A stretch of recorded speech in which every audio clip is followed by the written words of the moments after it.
Pessoal, boa tarde a todos. Que primeiro queria agradecer a B2L pelo convite da gente estar aqui.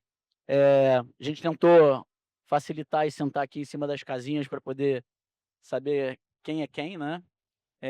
Mas queria sobretudo também agradecer ao Eloy, eh, que é dos maiores advogados de investigações do Brasil, sem dúvida nenhuma, e um grande amigo. E o Marcelo, que dá claramente para ver que ele foi meu chefe, né, assim, pelo tempo, né, você olha para um, para outro, você vê que ele é bem mais velho que eu.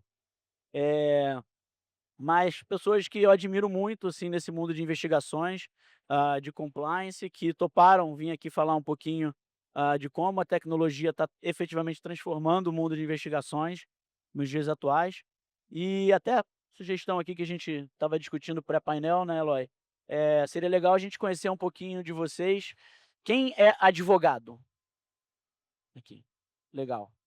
Ah, e quem trabalha com investigação efetivamente ou compliance? Poucas pessoas, legal. Legal ver também que tem um certo interesse, né, no assunto, ainda para quem, não está efetivamente trabalhando, nessa frente.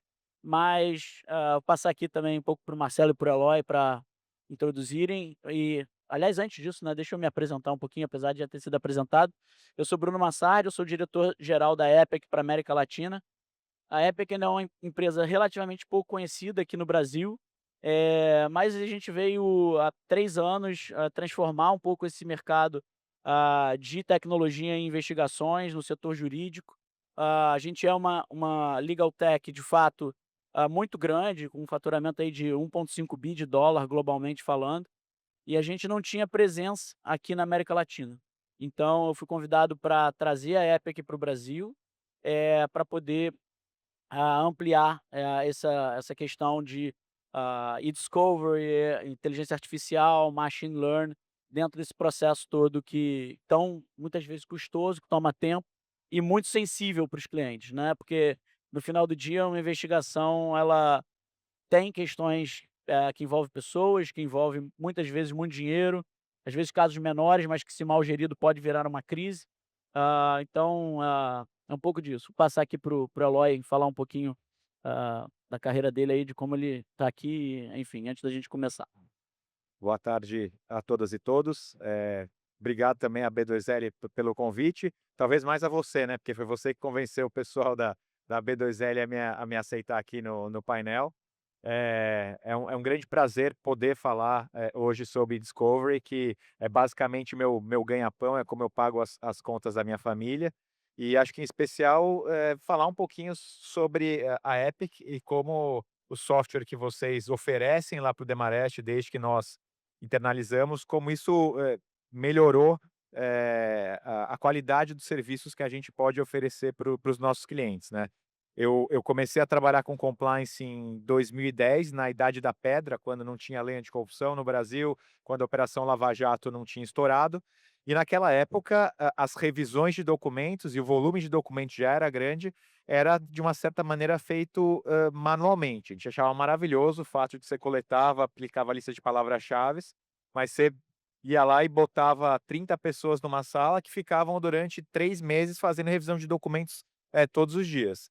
16 anos depois, a gente está entrando na era da IA, e essas revisões de documentos, elas deixam de demorar 3 meses e passam a durar 10 dias, 2 semanas. É um negócio incrível, e acho que o objetivo da conversa é explorar isso com vocês.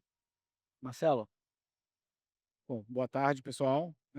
Obrigado, Daniel, da B2L, pelo convite, ao Bruno também, por ter me convencido a participar do painel. Mas é um assunto que eu gosto, eu sou apaixonado pelo tema de investigações. Minha formação, meu background é em tecnologia, né? Não atuo mais com a parte de tecnologia, mas a minha formação foi TI. Eu trabalho com auditoria interna, sou head, né, o diretor responsável pela auditoria interna e investigações corporativas da Raizen atualmente, tá? Minha carreira, eu trabalhei por 11 anos, aproximadamente, na Arthur Andersen e posteriormente na Deloitte, tá, onde tudo começou. Depois da Deloitte eu decidi sair e fui para a L'Oréal, né, curiosamente está aqui pertinho aqui do outro lado da rua, onde eu fiquei 3 anos na L'Oréal. Então, ali no finalzinho de Deloitte, já início de L'Oréal, foi onde eu comecei, né, a ter um pouco mais de experiência e pegar o gosto por investigações corporativas. Da L'Oréal, eu passei para um grupo holandês, que é a SHV, onde eu tive o privilégio de trabalhar por 4 anos e meio na Supergasbras. Depois eu fui convidado a ser o head de auditoria, investigações e governança no macro, para a América Latina. Na sequência, eu saí, passei uma curta experiência no Açaí, né? Depois eu fui para o Carrefour, América Latina, e aí eu fui convidado para assumir a função hoje de diretor de auditoria e investigações corporativas na Raíza. Ao longo desse período que eu passei, foram mais ou menos, que eu já contei, mas eu sempre, quando eu vou buscar os materiais, aumenta um pouquinho, mas foram mais de 3.000 investigações, tá? Que eu já tive o privilégio de participar e conduzir. E a gente sofreu, eu tenho uma transformação muito grande, né, na forma como a gente conduz as investigações, como a Eloy estava colocando. Então, no início ali eram, né, investigações extremamente artesanais, né? Era muito dependendo do caso, você caçar os documentos, você buscar a documentação, muito papel, muita documentação, demandava muito tempo para você poder fazer o entendimento, a análise das informações como um todo, né, para que depois você chegasse num processo de entrevista. Não tinha, né, os itens regulatórios, não tinha a legislação uma LGPD da vida, não tinha GDPR, não tinha cada país com, né, com a sua própria legislação, então não tinha essa complexidade que se tem hoje. Então, conduzir investigações no mundo atual, ela é extremamente complexa, né? Principalmente quando a gente fala de investigações que envolvem, né, multijurisdições, né? Mas eu vou devolver para o Bruno aqui para não ficar o tempo inteiro falando só sobre as investigações, mas o Bruno também falar um pouco da Epic, do Relativity também, e puxar. Vamos lá. Então, assim, se a gente for olhar para trás, né, o Eloy, olhar aí 10, 15 anos para trás, e pensar, que corporação efetivamente fazia uma investigação interna, né? Eu diria que praticamente ninguém, né? Porque poucas tinham canal de denúncias, que tinham era algum tipo de suporte, de multinacional, por vezes mandava o time para cá e quando precisava da investigação contratava um escritório de advocacia ou uma consultoria especializada, tipicamente a essa época poucas, ah, tinham ou poucas consultorias que não as Big Four, né, a PNG, Deloitte e o PwC. O fato que com a lei anticorrupção, Lava Jato, teve esse incentivo de crescimento, de implementação de canal de denúncia e, consequentemente, o número de denúncias, as empresas passaram a ter que lidar com isso. Só que, ano após ano, o número de denúncias tem aumentado muito, né, e o volume de dados digitais, naturalmente, também vem aumentando. Então, na prática, o que acontece é que cada vez a gente tem mais investigação, cada vez a gente tem mais dado, eh e é quase impagável, né, de se fazer essas investigações na mão. E se você olhar para um programa de compliance de uma empresa, você tem, tecnologia, em diferentes frentes, né, você tem o próprio canal de denúncia que em tese é tecnologia, é uma ferramenta que recebe essas denúncias, onde são registradas, onde elas são geridas. Você tem ferramentas de background check, a gente tem alguns expositores de background check aqui, para poder fazer o background check, tanto em casos de investigação, mas tanto na cadeia de fornecedores. Você tem, ferramentas para fazer controle dos controles internos da companhia, do programa de compliance, etcétera. Mas para investigação as empresas estão super acostumadas a fazer na mão, sem nenhum tipo de tecnologia, o que não faz nenhum sentido. O ponto é que essas tecnologias de discovery, elas sempre foram muito caras e por isso ficaram restritas dentro das Big Four, dentro das grandes consultorias.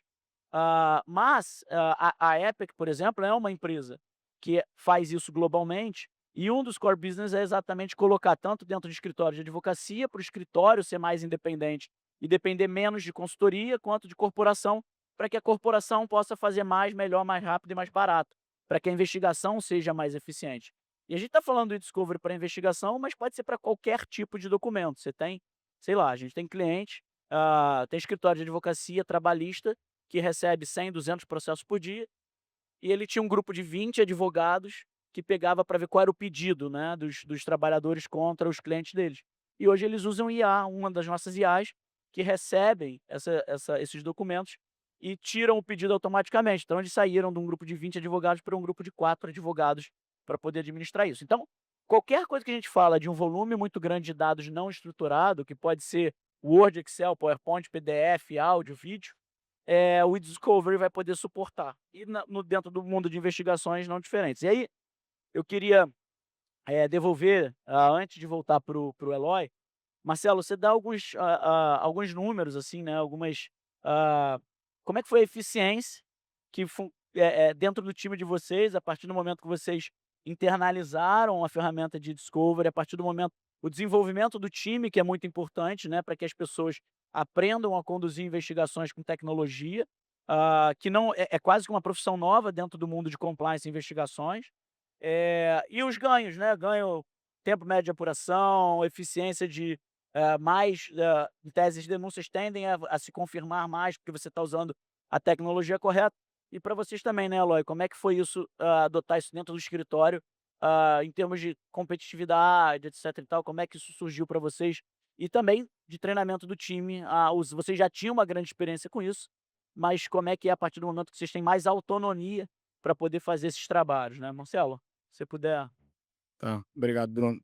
Eu gosto sempre de trazer, antes de trazer a resposta efetiva para o Bruno, para a questão, eu gosto sempre de trazer uma visão, que eu gosto de olhar em perspectiva, né, a evolução da tecnologia, né, no tempo.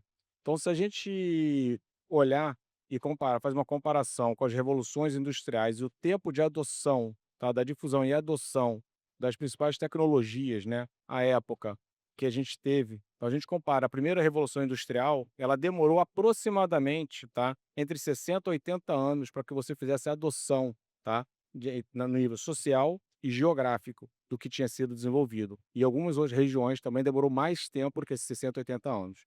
Se a gente vai pulando para as revoluções seguintes, esse tempo vai diminuindo. Então ele sai de 60, 80, ele vai descendo para 50, ele chega em 10 anos, a gente chega ali mais ou menos, quando a gente pega a parte de telefone, por exemplo, foram mais ou menos 10 anos aproximadamente para a gente atingir 50 milhões, tá, de usuários, tá. Quando a gente olha toda a parte da internet, a internet levou 7 anos para desenvolver a internet, levou 7 anos para atingir 50 milhões de usuários.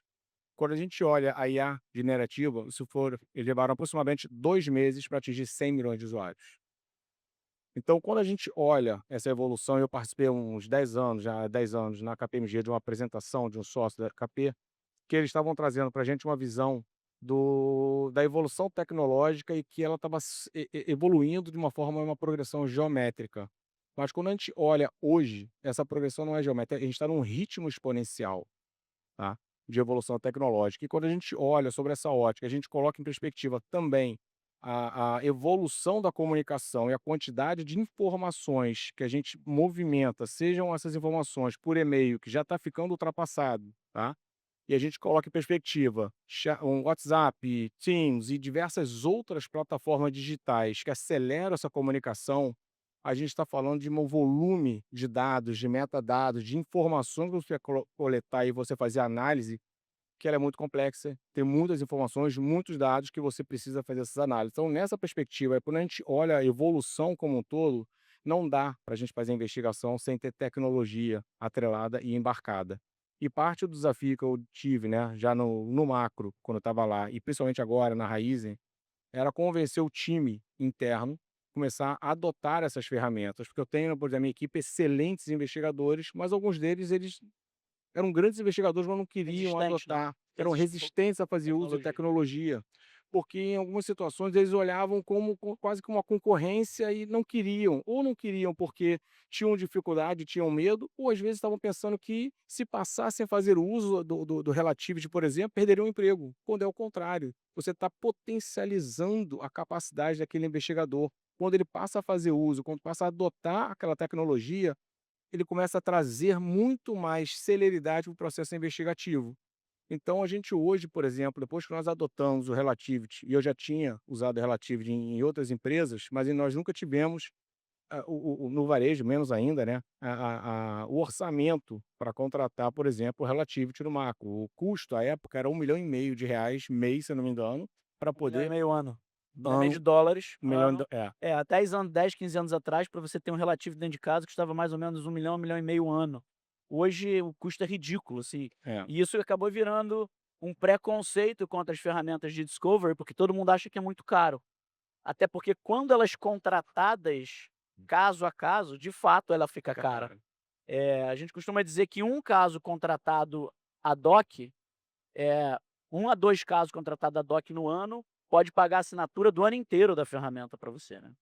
É exatamente isso. Então, quando a gente trouxe, né, para dentro de casa hoje o Relativity, a minha equipe passa a fazer uso, e é claro que a gente dosa muito, das investigações. A gente conduziu na Raiz, nos últimos 4 anos, aproximadamente 1.700 investigações. Nem todas as investigações passam para um ambiente, tão robusto. A gente vai definir quais são aquelas que a gente vai fazer uso da ferramenta ou não, mas tem um critério, tem uma metodologia, tem todo um planejamento para que a gente possa fazer uso, tá? E quando a gente analisa, a gente reduziu para algumas investigações mais de 30 a 40% o tempo da investigação, tá? Em média. Se eu pego algumas investigações mais complexas, tá? A gente reduziu muito mais do que isso. Então, tem um caso que a gente fez, a equipe do Eloy trabalhou comigo, eu estava levantando ontem essa informação, mas teve um caso que nós tivemos, por exemplo, 9 custodiantes, tá? Eram aproximadamente Investigados. É. 9 investigados, tá? Perdão. Eh que nós tínhamos aproximadamente 3 milhões de documentos a serem analisados, tá? 3 milhões, 2 terabytes de dados. Esse trabalho, se não tivéssemos uma ferramenta como o Relativity, demoraria aproximadamente, 1 ano talvez. não sei, 1 ano, E assim, com um caminhão de pessoas, né. e a gente revisou a parte de revisão documental, demorou 1 mês, tá? Como era um caso complexo, a gente fez com apoio, né, da equipe da Demarest. Mas em alguns casos mais simples a gente faz internamente. Então isso facilita e traz muita celeridade para as investigações e muito mais confiabilidade. Então a partir daí a gente começa a ter mais confiabilidade, ter mais certeza para tomada de decisão. Que na investigação o mais relevante é você ter as suas hipóteses bem definidas, planejamento, hipótese definida, testar suas hipóteses, né? Para que depois você conduza toda a parte da execução e você consiga tomar as decisões de forma adequada. E a celeridade é um ponto importantíssimo, né?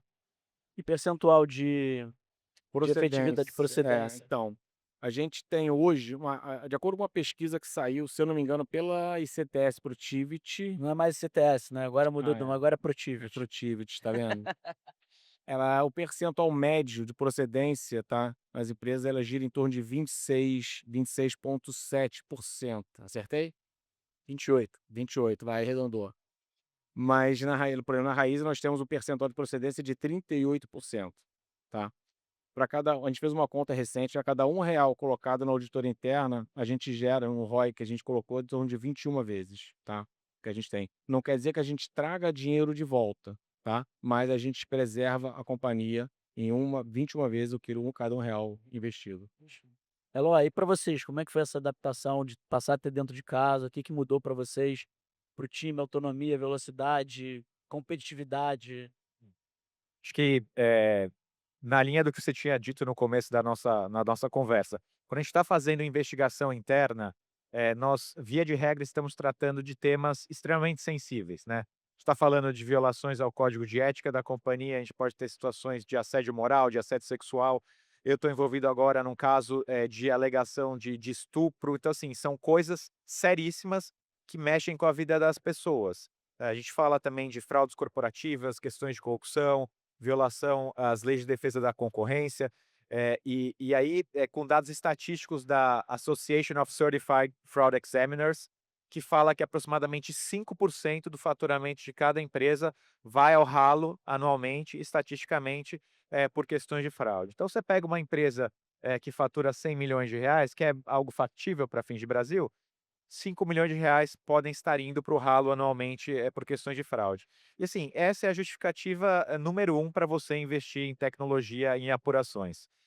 Quando a gente fala de investigações internas, para aqueles que não trabalham com compliance ou não são advogados, a gente literalmente faz um trabalho de polícia, mas sem poderes de polícia. Então a gente não quebra o sigilo bancário das pessoas, mas com base em informações públicas e com base em todos os dados que constam do servidor da companhia, do WhatsApp corporativo. Em situações mais complexas, até a gente consegue, ordens judiciais para capturar, WhatsApp pessoais. A gente teve uma experiência muito interessante. Então, assim, é injustificável não investir em tecnologia. Eu me lembro daquele trabalho que a gente fez há 2 ou 3 anos atrás com o pessoal da CGU e a gente começou a questionar as empresas sobre quais as soluções de tecnologia que eles utilizavam para fazer apurações internas. E, assim, para minha surpresa, acho que para surpresa de todo mundo, a gente descobriu que o pessoal fazia pesquisa de É. Outlook, né. A gente fez, a Epic fez, junto desse trabalho, o trabalho que uma parceria que teve de um grupo de executivos de compliance, a gente fez antes desse trabalho, uma pesquisa, de quantas empresas, têm algum tipo de tecnologia de discovery para conduzir as investigações internas, né.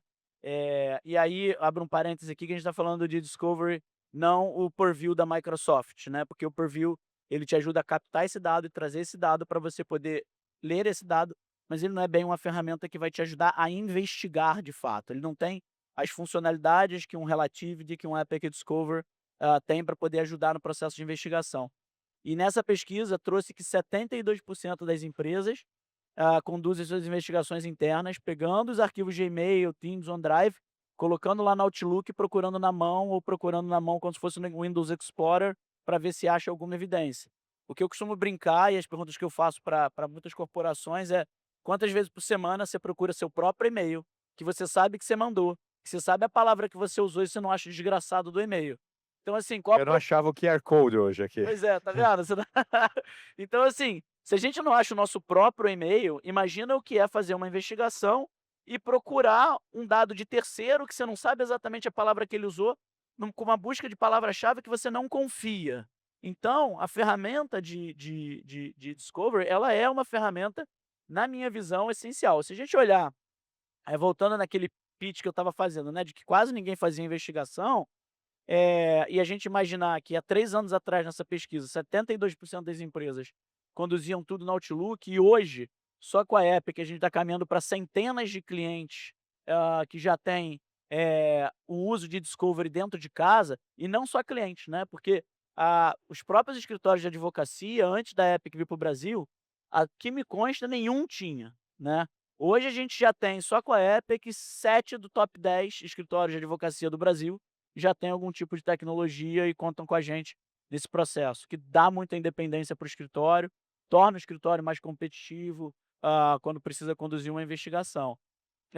A gente pretende até atualizar essa pesquisa esse ano, o Yuri, que trabalha comigo, tem essa missão para o segundo semestre, porque a gente tem certeza que esse número já mudou em 3 anos, assim, né. Então, certamente hoje quem não conduz investigação com tecnologia, cara, pra mim tá praticamente não investigando. Antigamente era muito caro realmente. Então hoje em dia o custo é super acessível, é bastante factível, né. O time do Marcelo usa caminhão de dados, assim, porque afinal de contas é uma das maiores empresas do Brasil. O Eloy, como um dos maiores advogados de compliance do Brasil, tem um time ultra experiente nisso. Mas eu também costumo fazer a provocação, porque será que às vezes as empresas, não acham coisas que quando a investigação vai para a mão de uma consultoria, a consultoria acha? Será que a consultoria é melhor será que o time da consultoria é melhor que o seu time? Eu tenho a menor dúvida que não. O que acontece é que as consultorias têm a tecnologia correta para fazer a investigação, né, Eloy?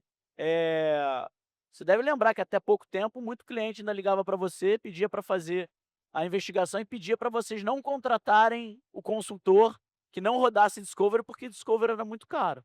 Hoje em dia, isso é super acessível, né. Fazendo o meu disclaimer aqui, eu tenho excelentes relações com os sócios das Big Four, a gente trabalhou muitos anos, o Bruno foi sócio de uma Big Four, mas, os serviços de discovery que basicamente eram você coletar a base de dados na empresa, você, processar os dados e deixá-los numa plataforma que você, realmente conseguisse acessar os dados de uma maneira, organizada ou sincronizada. E o armazenamento, porque às vezes as investigações, duram 6 meses, um ano, era um negócio caríssimo.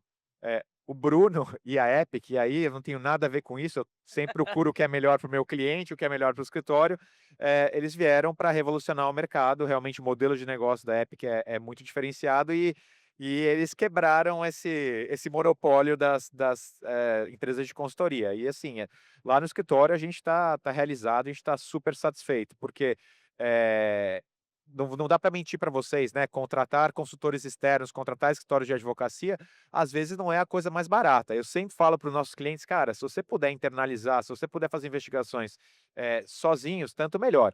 Tem aquelas com problemas regulatórios, em que você realmente pode ter uma contingência material muito relevante, alguma questão reputacional, que obviamente vale a pena nos envolver.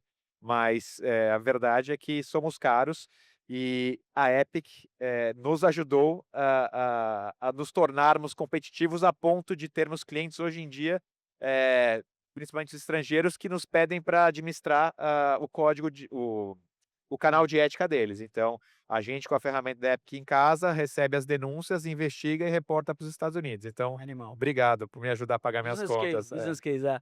E Marcelo, e vocês lá, cara, isso também fez diferença para o time? Se hoje eles reconhecem? Fez, com certeza. Eu acho que até um dos primeiros casos que nós fizemos, né, o Eloy foi um caso que ele entrou foi o primeiro trabalho de investigação que eu fiz com o Eloy, na verdade, né. Era uma denúncia que chegou, já era a quarta denúncia, seria a quarta investigação, tá, envolvendo o mesmo diretor, e as 3 primeiras foram conduzidas antes da minha chegada à empresa, foram investigações que não foram procedentes. Então não conseguiram identificar nada, né, das alegações. Então, a partir da minha chegada, a gente começou a trazer ferramentas, e quando a gente começou a investigação, a gente viu o que estava acontecendo, já conversei com o Eloy, Bruno me indicou, né: "Marcelo, conversa com o Eloy, excelente Essa história profissional". foi engraçada, né, que você me ligou Foi, e falou: "Bruno, quero fazer uma POC". Aí eu falei: "Não, tá bom, foi. é prova de conceito, né, quero usar a ferramenta, porque se eu achar, eu mostro que a ferramenta realmente tem sua validade pra gente ter dentro de casa". Aí no dia seguinte, Marcelo me liga e fala: "Bruno, eu não quero fazer uma POC, porque o caso é meio sério, e se eu tiver feito como POC, como prova de conceito, vão diminuir que, isso era uma prova de conceito da ferramenta, tal". Eu falei: "Marcelo, deixa eu entender o que que você tá precisando, cara". Aí quando ele me conta, eu falei: "Marcelo, você sabe que, cara, o meu papel é de Trust Advisor". Eu falei: "Isso não é pra consultoria fazer, cara, você tem que procurar um advogado. Você vai conversar com o Eloy, porque esse é um caso que você precisa de privilégio de advogado-cliente, você precisa". E esse eu acho que é um grande erro de muitas consultorias também, né, que é não trabalhar junto ao cliente como Trust Advisor. Então, no final do dia, todo mundo saiu ganhando, porque, o Marcelo acabou contratando o Eloy, que fez um excelente trabalho, que precisou da tecnologia, que fez com a gente, e no final do dia conseguiu se provar de que a ferramenta realmente tinha o seu sentido de ter ela dentro de casa, né. Tinha sentido, a gente teve uma celeridade na investigação, tá.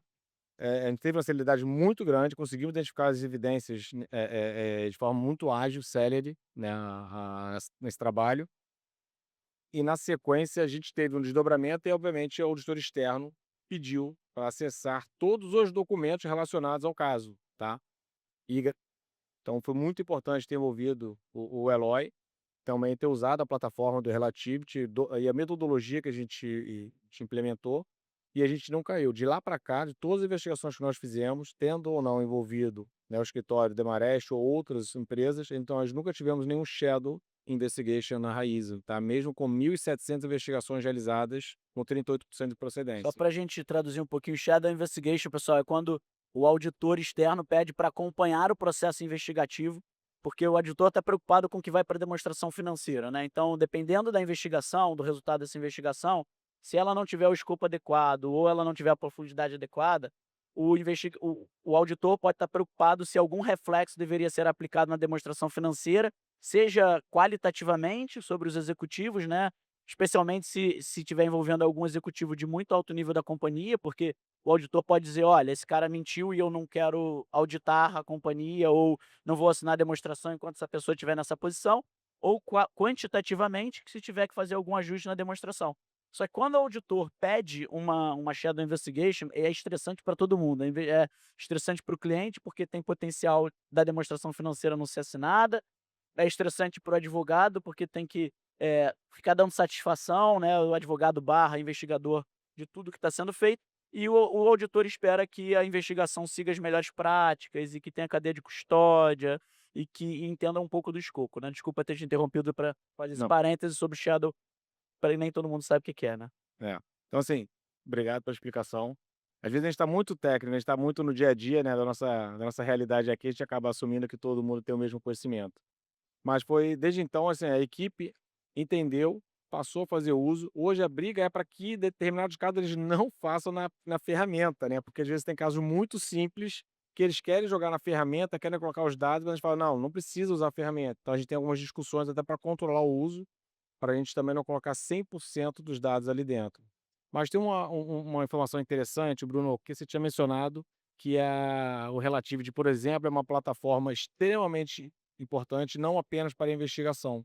Isso de fato acontece, eu acho que eu nunca contei para você, mas diversas Espero que a surpresa seja situações. boa, se Não, você não me não, contou é ainda. muito positiva, porque em diversas situações, né, alguns VPs me chamam para sentar para conversar, porque em determinado momento a gente precisa buscar informações para assessorá-los, para poder achar contratos ou determinadas informações de determinado período, para suportar algumas decisões de desinvestimento, ou seja lá o que for. Então a gente passou a fazer uso da ferramenta também para ajudar a governança em outros Isso é trabalhos. importante, porque o e-discovery como um todo, que é a descoberta eletrônica de dados, né, ela lá fora do Brasil, ela é uma ferramenta jurídica, muito mais jurídica do que de investigações. Porque o modelo legal americano, numa disputa entre 2 empresas, uma pode pedir que a outra entregue seus documentos. Isso aconteceu recentemente no caso Americanas, onde o Bradesco pediu para que tivesse acesso aos diretores, aos e-mails dos diretores da Americanas, porque falou: "Não é possível que eles não soubessem disso". Ele ganhou em primeira instância no Brasil, no Rio, subiu, não foi, depois foi para o STF deu autorização para que o Bradesco tivesse acesso aos diretores aos e-mails dos diretores da Americanas, só que tinha que ter uma consultoria no meio que fizesse o filtro de tudo que tivesse privilégio de advogado-cliente para tirar, para o Bradesco não ter acesso ao que tivesse privilégio de advogado. Então isso gerou uma certa jurisprudência no Brasil que ainda é muito pouco utilizada, assim, muitas empresas, muitos advogados nem sabem da existência dessa jurisprudência, mas que tem um potencial, né, de alavancar, disputas jurídicas como é nos Estados Unidos, né. O Discovery é uma ferramenta muito usada entre advogados, entre disputas, e no Brasil a gente hoje ainda quase que subutiliza, assim, né. Mas, se você me permitir, eu fui jantar com um americano que faz investigações dos Estados Unidos na semana passada, e assim, trabalhei nos Estados Unidos durante a Operação Lava Jato e tinha síndrome de inferioridade. Eu achava que nós, profissionais de compliance brasileiros, tínhamos que falar amém para eles. Bom, e falávamos porque realmente talvez não tivéssemos tanta experiência. Mas, o fato é que eu tenho percebido que muitos profissionais brasileiros hoje em dia estão assim, anos-luz na Muitos, frente dos profissionais é americanos. verdade. Ele estava discutindo com ele a utilização, do Active Learning. Active Learning é basicamente você, eh classificar os documentos da apuração como relevantes ou não relevantes, e a inteligência, começar a identificar o que é importante e o que não é importante, e separar, para você os documentos que realmente são, relacionados ao seu caso. E ele vai te falando assim: "Olha, a chance de você encontrar alguma coisa relevante agora é de 40%". E aí você vai continuar revisando, chega um ponto que ele fala assim: "Ó, a chance de você encontrar alguma coisa do seu caso é de 1%". E o cara falando assim: "Ah, não, mas eu não confio". Eu falei: "Mas espera aí, e a IA mesmo, quando você faz as perguntas, a IA É, generativa, né? isso "Ah, não, acho que não funciona". não, Pelo amor de Deus. isso é muito louco, assim, porque, eh, o Active Learning é basicamente um machine learning, ele aprende com a instrução do investigador. Então, quando o investigador marca relevante, a ferramenta entende o que ele está procurando e fala: "Se esse é relevante, olhe esse outro documento". Se ele marca como não relevante, ele entende. Se não é relevante, joga para o final da fila. E ele vai fazendo a curva normal e de acordo e na média, a cada 1.000 documentos que você tem que revisar, você só precisa revisar 300, ou seja, 70% de ganho de velocidade, o que quer dizer uma 70% em tese também de redução de custo, se você tiver com advogado ou com a consultoria ou para o seu próprio time, que vai diminuir muito o tempo médio de apuração, É. né. Do caso que eu tinha mencionado no início, né, que nós tínhamos ali 2 terabytes e 3 milhões de documentos, para que vocês tenham uma ideia, nós definimos lá em conjunto com a equipe do Emarest, né, as palavras-chaves eram mais ou menos 165 palavras-chaves. Isso trouxe, né, no universo de 3 milhões de documentos, 46.900 documentos responsivos, tá. Desse total, praticamente 38.000 foram documentos eletrônicos revisados já em primeira pelo nível com IA. E aí nós fizemos uma revisão de quality check de aproximadamente 1.700 documentos. Então foi o suficiente para que a gente fizesse a investigação. Agora você imagina fazer toda essa revisão com 3 milhões de documentos sem que você tivesse ferramenta tecnológica. Definitivamente inviável. E o legal também falar sobre isso é que a gente começou falando de tecnologia, que é você ter a ferramenta apropriada para conduzir sua investigação, sua disputa, sua, enfim, várias coisas que você pode fazer no mundo de documentos. A gente falou agora um pouco do machine learning, que a máquina aprende com o próprio revisor. E hoje a gente já está caminhando, que a gente está fazendo tanto com o Demarest quanto com a Raizen, os testes de efetivamente IA para revisar os documentos, o primeiro nível de revisão. Então, ao invés de você vai escrever o seu protocolo de revisão, dizer o que é relevante e o que não é relevante para você, e a própria ferramenta vai fazer essa revisão de primeiro nível. Então, ao invés de revisar 10.000 documentos, ela vai marcar 200 documentos como relevante, o advogado ou o time interno vai acabar revisando 200 documentos, e dali você pode usar o machine learning, que aí uma vez que ele confirme que esse documento é relevante, ele volta para os 3 milhões de documentos, fala se esse é relevante, olha esse. Então, você começa a combinar a tecnologia básica, sem nenhum tipo, que já ajuda muito, com o machine learning, aprendendo com o usuário o que é importante para a investigação, com a IA, que vai fazer o primeiro nível de revisão, devolve para o machine learning, e você gera um ciclo de eficiência, de velocidade, assim, inacreditável, tá? E é importante, né, que durante a revisão, a plataforma, por exemplo, ela analisa não só as palavras-chave que estão no e-mail, mas também todos os documentos anexados. Então, se a gente tem um documento, uma palavra-chave numa planilha Excel ou num áudio, ela faz a leitura e a transcrição, e a gente consegue identificar. Teve um caso, não aqui especificamente na que a gente está agora, mas antes, que a gente buscou por uma palavra-chave que, a princípio, né, ninguém colocaria, que era propina, pagamento de propina. A gente achou numa investigação lá atrás, em outra empresa, uma planilha Excel em que a pessoa colocava ali propina, numa linha, numa planilha Excel. Sim, foi muito rápido para identificar. Pessoal, acho que o time is over, infelizmente. Queria agradecer vocês todos que estão aqui, agradecer de novo a B2L, agradecer ao Marcelo, agradecer ao Eloy. E tenho certeza que todos nós aqui, quem quiser conectar com a gente no LinkedIn, a gente está super à disposição para esclarecer, para avançar com o tema, quem mais vocês quiserem. Obrigado a todos, um abraço Prazer, grande e boa obrigado. noite a todos. Muito obrigado, pessoal.